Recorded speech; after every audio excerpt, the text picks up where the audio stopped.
itu bisa diturunkan menjadi produk apa aja sih Bang? Sebetulnya tadi kopi itu saya bilang kan cukup luas. Kalau nggak kita mainkan kopi bijinya, kan sekarang bisa juga kita kopi itu menjadi tadi tempat wisata. Yang pertama. Kedua, orang juga bisa sekarang profesi menjadi prosesor kopi, pengolah kopi. Bisa juga orang sekarang menjadi roastery, penggoreng kopi. Bahkan sekarang banyak training-training tentang keilmuan kopi, kelas-kelas tentang keilmuan kopi. Itu juga bagian daripada usaha di dalam industri kopi.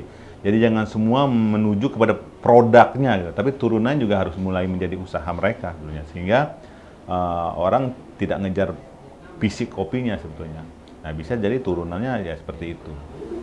Artinya dengan itu bisa ada nilai tambah lah dari Betul. kopi daripada hanya sekedar penghuni kafe ya. Iya, kafe atau tadi semua jadi petani kan. Tapi anak-anak muda namanya sukanya jadi penggoreng kopi gitu kan. Atau sukanya tadi membuat pariwisata untuk kopi ya. Jadi turun produknya seperti itu. Berarti konsepnya kayak hilirisasi lah ya. Hilirisasi. Hilirisasi pangan ya. Tapi kalau untuk hilirisasi kita udah siap belum untuk pangannya terutama kopi?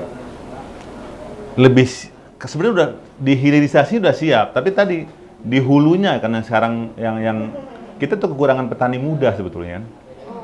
Nah, jadi bagaimana sebetulnya edukasinya bahwa menjadi petani juga seksi. Nah, sekarang kita petani-petani kopi itu kebanyakan orang-orang tua semua kan. Nah, regenerasinya lambat karena informasi tentang seksinya kopi itu belum terlalu masif disampaikan kepada anak-anak muda.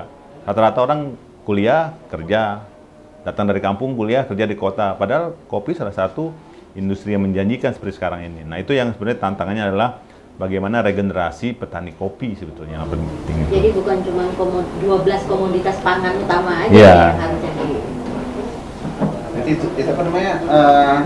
Di hilirnya anak-anak muda banyak, di hulunya malah nggak ada gitu ya? Nggak ada. Karena tadi ya di hilir itu seksi semuanya kan.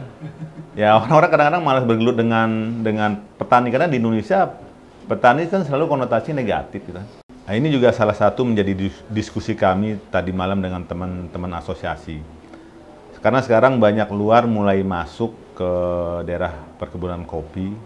Nah, bagaimana caranya ya mungkin kebijakan pemerintah seperti di Bali lah. Bahwa tanah adat itu tetap punya orang Bali gitu kan. Tanah kayak di Padang tuh masih punya orang lain. Kita harusnya juga di sentra-sentra penghasil kopi itu harusnya ada kebijakan-kebijakan bahwa tanah itu tidak boleh dimiliki orang luar harusnya gitu. Nah, yang nggak tahu nanti bagaimana ceritanya, Bu. Nah, itu yang sekarang tadi udah mulai masuk lah. Berapa persen pertumbuhannya dana asing atau pihak asing yang masuk ke industri pertanian kopi? Ya, sekarang itu karena masih baru, dia masih ya kayak kamuflase lah, pakai tangan orang sini gitu. Belum berani mereka langsung yang terjun ke lapangan.